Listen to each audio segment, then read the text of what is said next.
살아계신 우리 하나님 아버지, 이렇게 또 우리가 수요 예배로 접해 나와싸우니 하나님께 나아온 모든 영혼들을 일일이 기억하시고 주께서 만나 주시고 하나님과 함께하는 믿음의 시간, 기쁨의 시간 되시도록 역사하시고 인도하여 주시옵소서.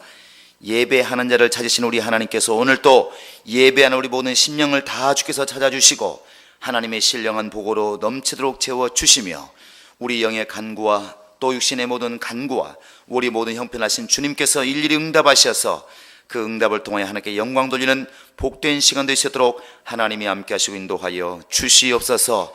또 이 시간도 하나님께 나올 때 물질을 가지고 헌금을 드린 모든 손길마다 자원하는 그 예물을 주께서 받아 주시고 물질을 심었으니 더 많은 물질을 체험하게 도와주시고 하나님께서 물질을 소유할 권세와 사용할 권세를 주어서 이 땅에 사는 날 동안에 물질로 인하여 고통당하지 않게 도와주시고 물질을 사용하셔서도 하나님의 일을 감당할 수 있는 놀라운 능력이 있도록 하나님이 함께 하시고 인도하여 주시옵소서. 우리 모든 영혼들이 예수를 통하여 영원히 복을 받은 같이 모든 환경에도 복받은 증거가 드러날 수 있도록 하나님 아버지 도와 주시옵소서. 감사하고 예수님의 이름으로 기도합니다. 아멘. 자, 우리 하나님 말씀은 골로새서 4장 2절부터 6절까지 보겠습니다. 골로새서 4장 2절로 6절입니다. 자, 시작. 기도를 항상 힘쓰고 기도에 감사함으로 깨어 있으라. 또한 우리를 위하여 기도하되 하나님이 전도할 문을 우리에게 열어주사 그리스도의 비밀을 말하게 하시기를 구하라. 내가 이것을 인하여 매임을 당하였노라. 그리하면 내가 마땅히 할 말로써 이 비밀을 나타내리라. 외인을 향하여서는 지혜로 행하여 세월을 아끼라. 너희 말을 항상 은혜 가운데서 소금으로 고르게 함같이 하라. 그리하면 각 사람에게 마땅히 대답할 것을 알리라. 자, 내 영혼아 깨어있자. 시작. 내 영혼아 깨어있자.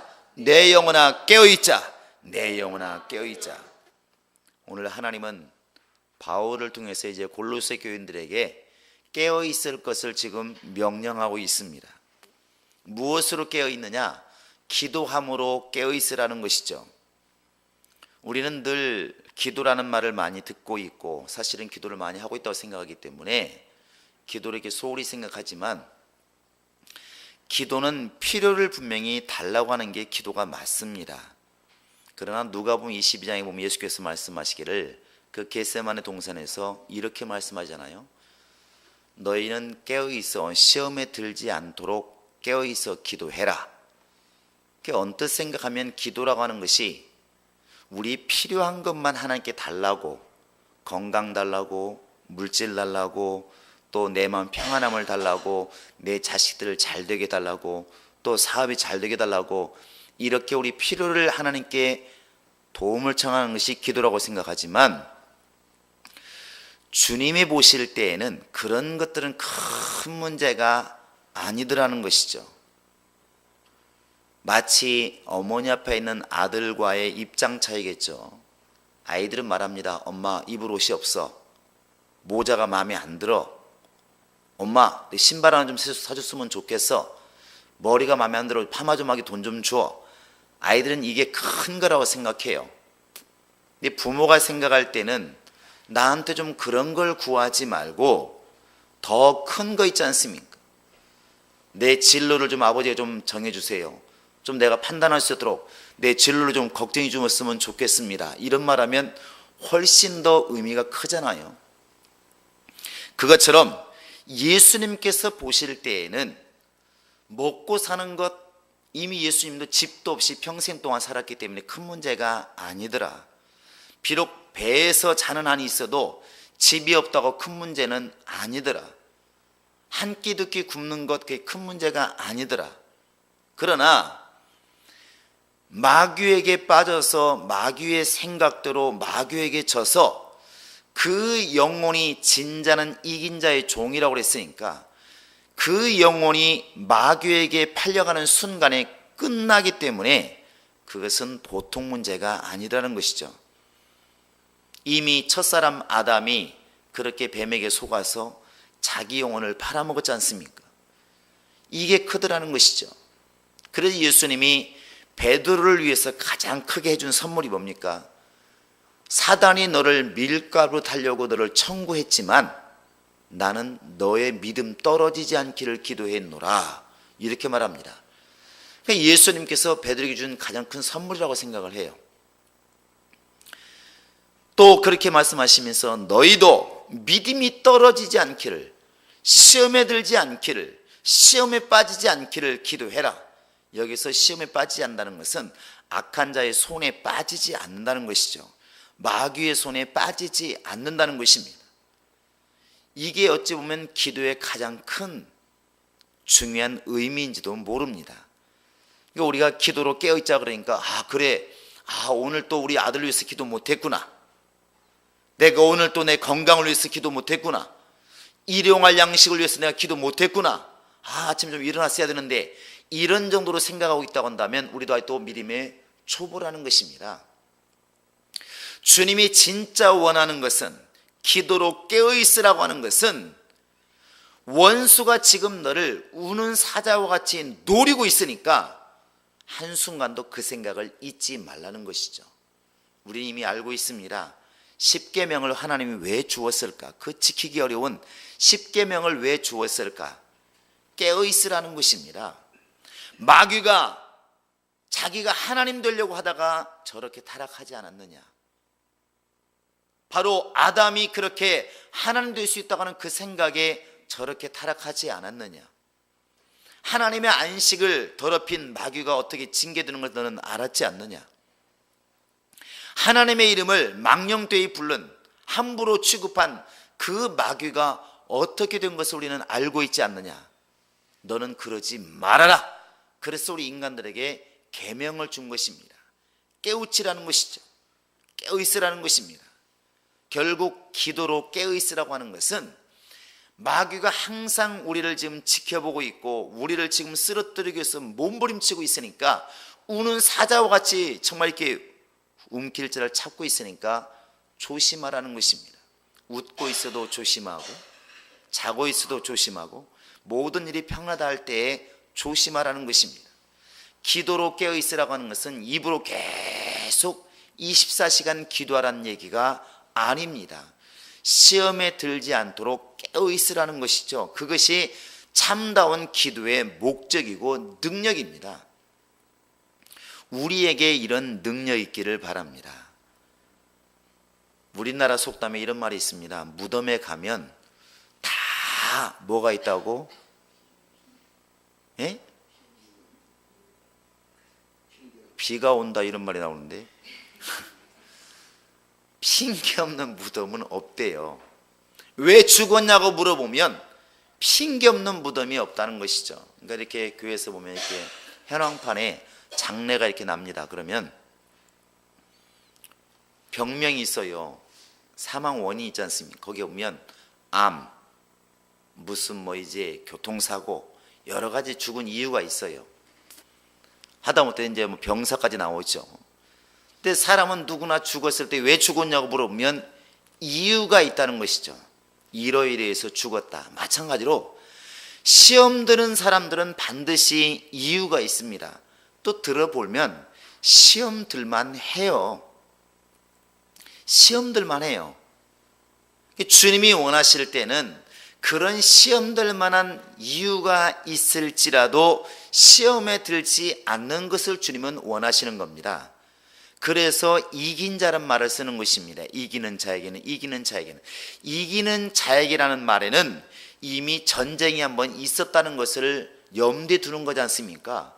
전쟁이 없는데 이긴 자가 어디 있습니까? 평안한데 무슨 이긴 자가 있습니까? 그런데 지난번 이라크와 미국이 전쟁 났을 때 미국이 이겼다, 이라크는 졌다, 싸웠으니까 그 말하는 것이지, 한국과 미국이 지금 이겼다는 졌다는 말 무슨 말이 필요가 있습니까? 싸우질 않았는데. 그것처럼 하나님께서 우리에게 이긴 자가 되기를 원하는 것은 전쟁이 없다는 게 아니라 전쟁이 있다는 것을 전제로 하는 것입니다. 마귀를 대적하고 귀신을 내어 쫓고 미혹의 영들과의 모든 싸움, 세상의 악한 영들, 하늘의 악한 영들, 어둠의 주관자들, 이들과의 싸움이 계속되기 때문에 그 전쟁에서 이기라는 것이죠. 무엇 때문에 기도합니까? 물어보면 나는 시험에 들지 않기 위해서 나는 기도합니다. 이게 정답이에요. 마귀의 손에 빠져들지 않기 위해서 나는 기도하는 것입니다. 이게 정답이라는 것이죠.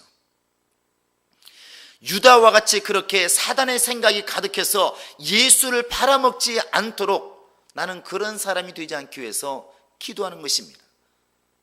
내 생각조차도 원수에게 지배당하지 않도록 기도하는 것이 우리의 기도의 목적이라는 것이죠. 우리에게 그런 깨어있는 능력이 있기를 예수의 이름으로 축원합니다. 제가 내 영혼아 깨어있자 그러면 여러분들은 내 영혼아 마귀를 대적하자 이렇게 하시기 바랍니다.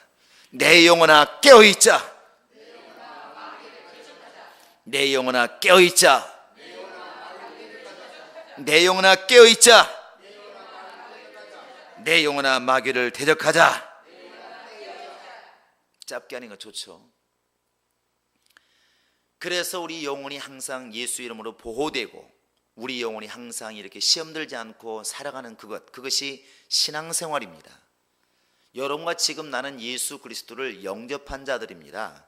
말 그대로 영접이란 말을 쓰지 않습니까? 영접은 아랫사람을 이렇게 모실 때에 영접이란 말을 안 씁니다. 윗사람, 높은 사람을 이렇게 모실 때 영접이란 말을 쓰지, 아버지가 이렇게 아들을 집에 오는데 우리 아들을 영접했습니다 이러면 여러분 뭐라고 그러겠습니까? 뭔 소리야 그러겠죠. 사장님이 종업원이 오는데 우리 사원을 영접했습니다 이게 말이 되겠습니까? 안 맞는 것이죠. 그런데 이제 어떤 사장님이 올 때 종업원들이 영접했다는 말은 맞죠. 높은 것이니까.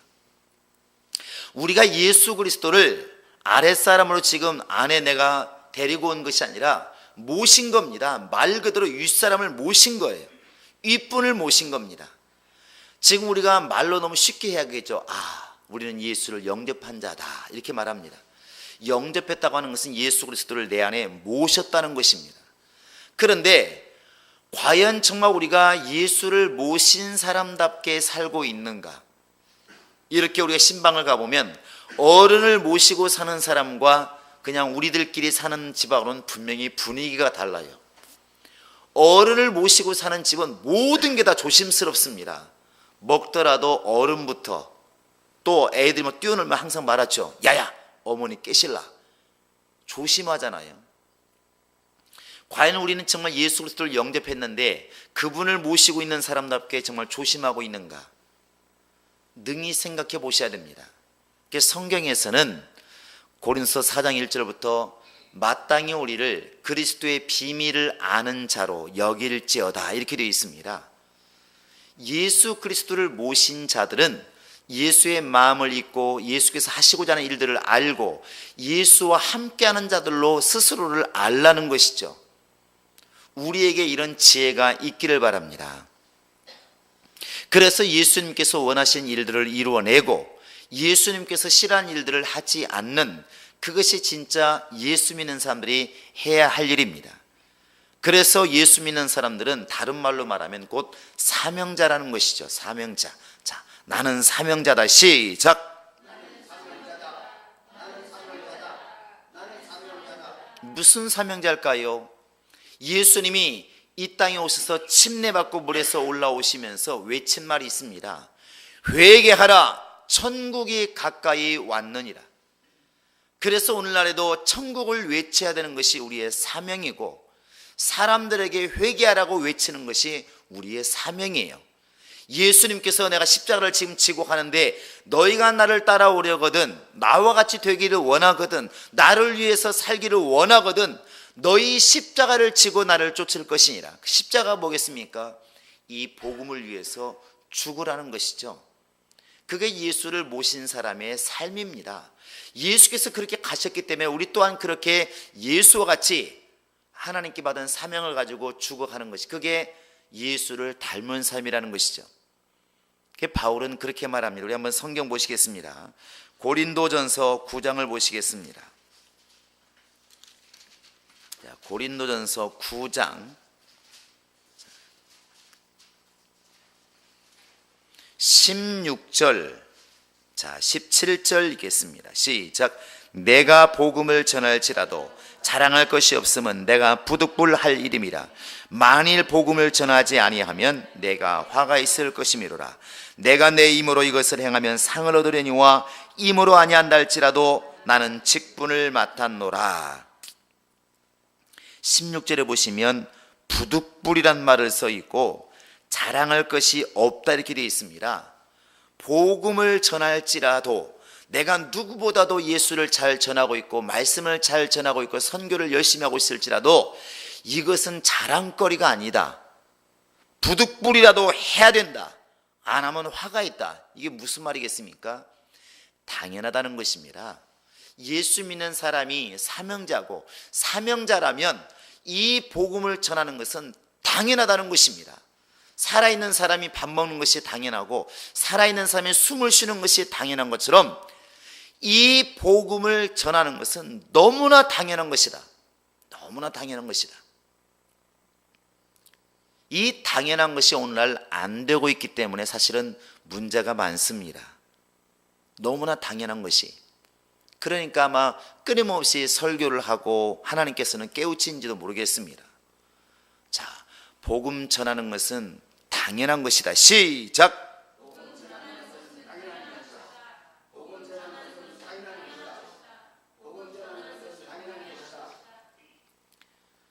몰라서 안 난다기보다는 잘 안 되기 때문에 안 되는 것 같습니다.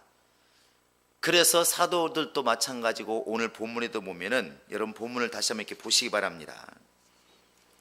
3절에 보시면 또한 우리를 위하여 기도하되 하나님이 전도할 문을 우리에게 열어주사 그리스도의 비밀을 말하게 하시기를 구하라 이렇게 되어 있습니다.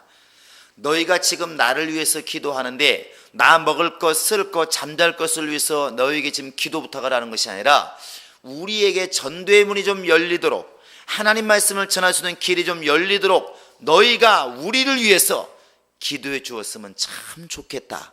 이것이 부탁이죠. 우리 교인들끼리도 이런 기도가 나오면 참 좋겠습니다. 그래서 서로를 위해 기도할 때 하나님 어떤 집사님 너무나 환경이 어려워요. 그 환경 좀 돌아주세요. 물론 해야 되겠죠. 누구는 몸이 아파요. 몸 좀 낫게 해주세요. 기도해야 되겠죠. 그러나 진정으로 하나님이 원하시는 기도는 정말 그 사람에게 하나님께서 전도의 문을 열어주어서 그 사람을 통하여 하나님 말씀이 전해지고 예수가 전해지고 그 사람을 통하여 영혼들이 구원받는 역사가 이루어지게 하소서. 이렇게 전도의 문이 열리도록 기도하는 것이 더 영적인 기도가 아닐까 하는 것입니다. 우리가 그런 기도할 수 있기를 예수의 이름으로 축원합니다. 비슷한 기도가 이제 사도행전에 나와 있죠. 우리 한번 사도행전 볼까요? 자, 사도행전 4장을 보시겠습니다. 그 앞에 사도행전 어디로 갔나요? 자, 사도행전 4장 같이 한번 기도하겠습니다. 몇 절이에요? 예? 29절. 자, 한번 읽어보겠습니다. 시작. 주여 이제도 저희의 위협함을 하감하옵시고 또 종들로 하여금 담대히 하나님 말씀을 전하게 하여 주옵시며 손을 내밀어 병을 낫게 하옵시고 표적과 기사가 거룩한 종 예수의 이름으로 이루어지게 하옵소서 하더라. 빌기를 다하며 기도했습니다. 이게 바로 이제 기도하는 내용입니다. 이제도 우리를 지금 위협하고 있는 저들의 위협함을 하감하옵시고 그런 환경에서도 우리를 죽이려고 하는 저들 앞에서도 주눅들지 않고 담대히 하나님의 말씀을 전하게 하옵소서. 이게 기도 제목이었다는 것이죠. 지금 한국 교회도 사실은 위기라는 말을 많이 합니다. 과거에 한 30년 전에 기독교인이 1200만이었다. 그러더니 한 20년 전에는 800만이었다. 지금은 한 600만 명이다 이렇게 말합니다. 왜 줄어들까? 예수 믿는 사람은 자꾸 죽는데 안 믿는 사람이 예수 믿는 사람이 예수로 믿겠다고 하는 사람이 적다는 것이죠. 또 믿는 사람이 또 시험 드는 경우도 생기고 분명한 것은 사람이 예수 믿는 사람이 죽든 시험 들든 지금 새롭게 예수 믿는 사람이 더 많아버리면 교인의 숫자가 점점 더 많아져 갈 텐데 예수 믿는 사람이 점점 더 적어져 간다는 것입니다. 전도의 문이 닫히고 있다는 것이죠. 그러니까 우리들이 몸으로 체험하지 않습니까? 가서 말씀을 전하면 사람들이 이렇게 옛날처럼 귀를 솔깃해서 듣는 게 아니라 애당초에 안 들으려고 합니다. 안 듣는 게 아니라 막 공격을 하죠. 교회는 어떻다, 교회 다니는 사람들은 어떻다, 막 너무나 비방을 많이 하니까 말하기가 껄쩍지근할 정도로, 이런 말해서 죄송하긴 한데, 이렇게 말을 꺼내니까 예수 믿으십시오 이 말하기가 너무나 어렵다는 것입니다. 그만큼 문이 닫힌 것입니다. 우리나라가 처음으로 이렇게 1800년대에 기독교가 들어올 때에는 교회가 하는 일들이 너무나 좋았으니까 병원을 지어주고 사람들을 고쳐주고 학교를 세워서 학생들 막 가르치고 사람들을 볼 때 내 자식도 막 거기에 보내고 싶고 막 이렇기 때문에 예수 믿으라고 하면 너무 좋았다는 것이죠. 못 먹어본 과자를 주고 막 이러니까 교회로 막 달려갔는데 오늘날에는 교회가 세상을 향해서 문이 닫혔다는 것이죠. 그러니까 전도의 문이 점점 닫혀서 전도하기가 점점 이제 어려워지고 있는 것입니다. 이 말은 우리의 기도가 지금 더 많아져야 된다는 것을 사실은 내포하고 있는 것입니다. 어려울수록, 지금 어렵다고 해도 이 초대교회처럼 야고보를 칼로 죽이는, 순교시키는 지금 그런 상황은 아니지 않습니까? 그런데 그런 상황에서도 길거리에 나가서 복음을 전했는데 과연 우리는 지금 그렇게 하고 있는가? 그게 안 되고 있다는 것이죠. 우리 기도가 더 많아져야 될 것 같습니다.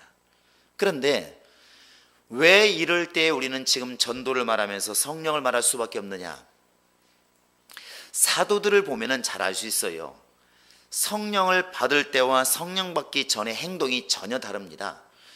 성령이 오시기 전에는 예수님이 부활했다는 말을 들었어도 그들이 달려가서 예수를 찾으러 다닌 게 아니라 다락방에 들어가서 문을 잠그고 있었어요. 성경에 나와 있지 않습니까? 예수님이 딱 들어오시는데 문은 닫혔더라. 예수님이 들어오십니다. 무엇을 얘기하고 싶냐면 예수님이 부활했다는 말을 듣고 예수님이 죽으셨다는 말을 듣고 예수님이 사흘 만에 살아날 것이라고 분명히 말했음에도 불구하고 제자들은 똘똘 뭉쳐서 방 안에만 있는 것입니다. 그것도 문을 닫아놓고 열어놓은 것도 아니죠. 이거 이제 어떻게 쓰면 좋을 것인가? 그게 성령 받기 전에 제자들이에요. 그런데 예수님께서 그들의 태도를 갖다가 바꿔주시는 사건이 뭐냐면 요한복음 21장에 나오는 베드로에게 말하는 말씀입니다. 야 베드로야, 시몬아, 네가 나를 사랑하느냐? 요한의 시몬, 내가 나를 사랑하느냐? 내 주님을 사랑합니다. 내 양들을 먹이라, 내 어린 양을 먹이라, 내 양을 치라, 이렇게 말씀하십니다. 그러니까 언뜻 생각하면 베드로의 지금 예수를 향한 사랑을 지금 확인하고 싶은 것처럼 보이지만 예수님이 다 알고 있습니다. 무엇을 말해주고 싶냐면 뒤에 나와 있는 말 아니겠습니까? 내 양을 치고 내 양을 먹이고 내 양들 좀, 어린 양들을 먹여다오. 그게 예수의 부탁이라는 것이죠. 네가 지금까지는 나를 보고 무슨 말을 들을까, 예수님께 무슨 은혜를 받을까, 예수님께 무엇을 얻을까 계속 나를 보고 따라다녔지만, 오늘까지는 지금 나를 보고 따라다녔지만 이제부터는 나를 바라보지 말고 몸을 돌이켜서 영혼들을 봤으면 좋겠다. 내가 피 흘려 산 영혼들을 좀 돌아보고 그들을 좀 살리는 역할을 했으면 좋겠다.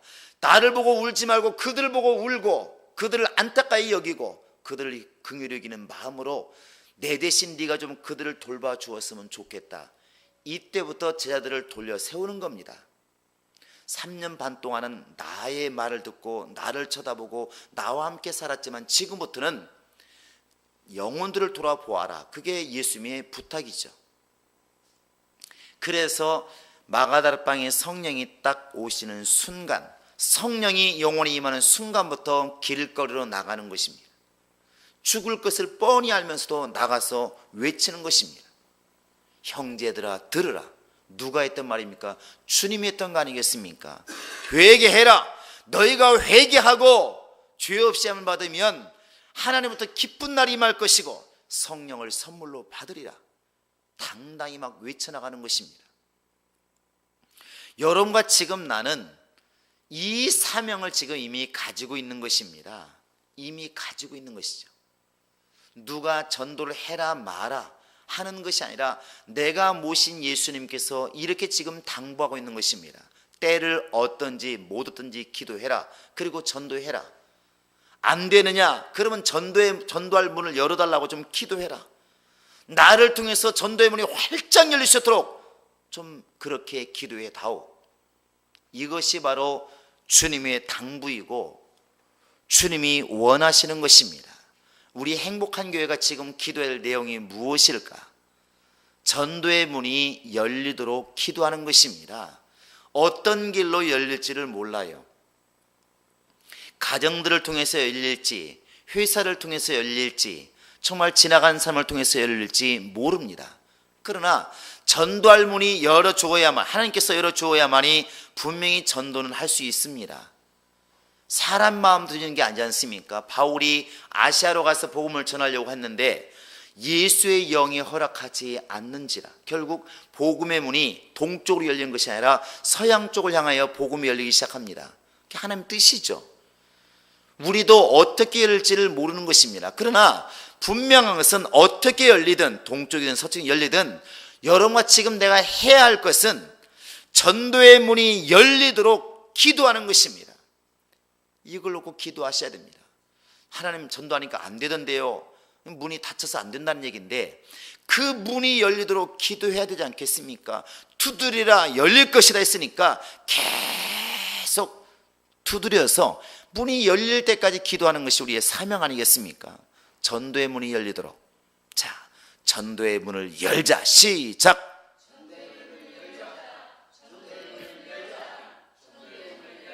우리나라에 이렇게 복음이 증거된 이렇게 역사를 보면 저 대동강변에 그게 뭐 공식적으로 이렇게 우리나라가 1884년입니까? 아펜젤로와 뭐 언더우드를 통해서 이렇게 복음이 전했다고 하지만 이미 그 전에 75년인가요? 대동강변에 토마스라는 선교사가 왔다고 그럽니다. 침례기 목사라는데 와가지고 복음을 전하기도 전에 사실은 죽임을 당했다고 그러죠. 이상한 서양배가 왔으니까 뭐 전쟁 나 죽였겠죠. 근데 그때 그가 외친 말이 뭐 주 예수 믿으십시오. 그것도 한국말로 했겠습니까? 한국말을 모르는 입장이니까. 근데 성경을 던지면서 외친. 근데 그가 무슨 일을 했겠습니까? 아무것도 한 게 없지 않습니까? 그런데 그러한 시도를 통하여 이 나라의 복음의 문이 열리기 시작했다는 것입니다. 이런 간증은 너무 많죠. 식인종들 마을에 선교사가 갔는데 예수 믿으십시오 한마디 하고 그냥 잡혀서 죽은 것이죠. 그냥 먹이로 먹힌 것이죠. 하지만 100년 뒤에 보니까 그 마을 전체가 다 이제 복음화가 되었더라. 그들이 흘린 피가 헛된 피가 아니더라는 것이죠. 바로 들판에 죽은 그 아벨의 핏소리가 하늘에 사무치고 제단사에 죽은 사갈의 핏소리가 하늘에 사무치고 그냥 된 것이 아니더라는 것입니다. 그와 같이 우리는 기도해야 되는 것입니다. 비록 계단으로 바위를 치는 그런 일이 있을지라도 끊임없이 복음의 문이 열리도록 기도하는 것, 이게 여러분과 지금 내가 해야 할 일입니다. 오늘날 많은 사람들이 교회 안에서는 믿음이 너무 좋아요. 얼마나 찬송도 잘하고 기도도 얼마나 잘합니까? 그러나 정작 불신자들하고 대면했을 때, 불신자 속에 들어갔을 때는 너무나 교회 사는 거 10분의 1만 했어도 엄청난 일이 벌어질 텐데 그러지를 못한다는 것이죠. 왜? 문이 닫혀 있으니까. 밖에 문도 닫혀 있지만 자기 마음속에 닫혀 있으니까 애당초에 입이 열리지 않고 애당초에 전도할 마음 자체가 열어지지 않고 아예 마음을 먹지 않으니까 주님이 역사할 길이 없다는 것입니다. 사도 바울이 당부한 당부가 우리 안에서 이루어지기를 바랍니다. 전도할 문을 열어주소서. 우리를 정말 위협하고 있는 그들 앞에서도 담대히 하나님 말씀을 전할 수 있는 그런 능력이 우리 가운데 있게 하소서. 나에게 그런 전도 문이 열리게 하소서. 다른 사람 어찌하든 간에 나만큼이라도 전도의 문이 열려서 마음껏 전도해서 영혼들을 구령하는 그러한 능력 있는 삶을 살게 하소서. 요한복음 15장에 많은 열매 맺는 것이 우리 하나님께 영광이 된다고 말하고 있는데 많은 열매 맺을 수 있는 그런 능력이 내 안에 있게 하소서. 여러분 기도하시기 바랍니다. 기도하시기 바랍니다. 다른 사람이 10명, 20명 전도했다는 것이 과연 물론 기쁜 일이지만 나와 교회 나갔을 때 무슨 상관이 있을까? 저 사람은 그렇게 어려운 환경에서도 저렇게 10명, 20명 전도했는데 너는 과연 무엇을 했느냐? 30년 동안 신앙생활하면서 50년 동안 신앙생활하면서 과연 10년에 한 명도 전도를 못했느냐? 만약에 책망하신다면 무엇으로 말할 것인가? 주님 너무나 어려워서 이 말할 것인가? 우리는 기도해야 될 줄로 믿습니다.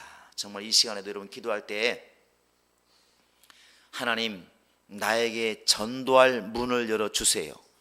나 전도하겠으니 나의 발걸음을 인도하시고 나에게 영혼을 붙여주시고 전도할 문이 열려지게 하소서. 내가 교회 안에서 예수 만나는 그 기쁨으로 사는 신앙이 아니라 영혼들이 돌아오는 그것을 보고 기뻐하게 도와주시고 바울이 말한 바와 같이 전도한 너희들이 나의 면류관이요 나의 기쁨이다, 이렇게 고백할 수 있는 전도의 열매가 나에게 있게 하소서. 나에게 그런 문이 열리게 하소서. 이 시간 예수 세모를 읽고 간절히 기도하시겠습니다. 예수여, 예수여, 예수여. 살아계신 우리 하나님 아버지, 우리는 정말 복음의 사명자라는 것도 알고 있고 때를 얻든지 못 얻든지 전도하라는 말씀도 다 듣고 있고 알고 있습니다. 천하만민에게 복음을 전파라는 이 말씀도 이미 알고 있습니다. 그러나 우리가 정말 게으르고 나태하고 때로는 용기가 부족하고 또 우리의 사정이 바쁘다는 핑계로 그렇게 살지 못하는 것을 이 시간도 고백하오니 하나님 아버지, 우리 모두가 정말 기도하시도록 하나님이 역사하여 주시옵소서. 정말 기도마저도 하지 못한 모든 것들을 회개하오니 주님께서 함께 하시고 도와주시기를 원합니다. 우리를 통하여 정말 예수의 복음, 생명의 복음, 하나님의 나라가 능히 전파될 수 있도록, 우리가 복음의 통로가 될 수 있도록 하나님이 우리 모두를 사용해 주시기를 원합니다. 우리가 비록 가진 것이 부족할지라도, 배운 것이 부족할지라도 연약한 자를 들어서 세상을 부끄럽게 하시는 것이 하나님께서 말씀하시는 능력이 오니 우리를 들어 사용하셔서 세상에 아직도 마귀 손에 있는 자들을 구원해 주시고 그들에게 생명이 전해지게 도와주시고 하나님의 나라가 전해지는 놀라운 역사가 있도록 우리 아버지 하나님이 함께 하시고 인도하여 주시옵소서. 우리 행복한 교회 모든 성도들을 감동하시옵소서. 연약한 정말 시작일지라도 나중에 창대해지는 역사를 볼 수 있도록 하나님이 함께 하시고 인도하여 주시옵소서. 한 사람 한 사람이 다 이제는 포도나무의 줄기가 되어서 한 가지도 열매 없는 가지가 되지 않게 도와주시옵소서. 열매가 주렁주렁 맺혀서 많은 열매로 주 앞에 영광 돌리는 우리 교회 교인들이 있도록 하나님이 함께 하시고 인도하여 주시옵소서. 많은 열매 맺는 것이 우리 하나님께는 영광이 된다고 말씀하고 있사오니 우리 모두가 나 빈손으로 내가 기쁘다고 자랑하는 자가 아니라, 내가 평안하다고 자랑하는 자가 아니라, 내가 충만하다고 자랑하는 자가 아니라 내가 전도한 영혼들을 주 앞에 내어놓고 이들이 나의 면류관이요 나의 기쁨이요 나의 정말 은혜라고 말할 수 있는 힘이 있도록 우리 아버지 하나님이 함께 하시고 인도하여 주시옵소서. 주께서 성령을 통하여 우리를 크게 감동하시고 일하지 않을 때 우리를 책망하시고 우리를 깨우치셔서 일할 수 있는 힘이 있도록 성령을 따라 일할 수 있도록 하나님이 도우시고 인도하여 주옵소서. 가정을 통하여 전도의 열매가 있게 도와주시고 회사를 통하여 전도의 열매가 있게 도와주시고 우리의 삶을 통하여 전도의 열매가 있도록 하나님이 함께 하시고 인도하여 주시옵소서. 감사하고 예수님의 이름으로 기도합니다. 아멘. 이제는 우리 구주 예수 그리스도의 은혜와 하나님 아버지의 극진하신 사랑과 성령의 교통하심이 이제 정말 자신이 복음의 통로인 것을 깨닫고 전도의 문이 열리도록 기도하기로 작정한 모든 심령들 머리 위에 이제로부터 영원토록 함께 있을지어다. 아멘.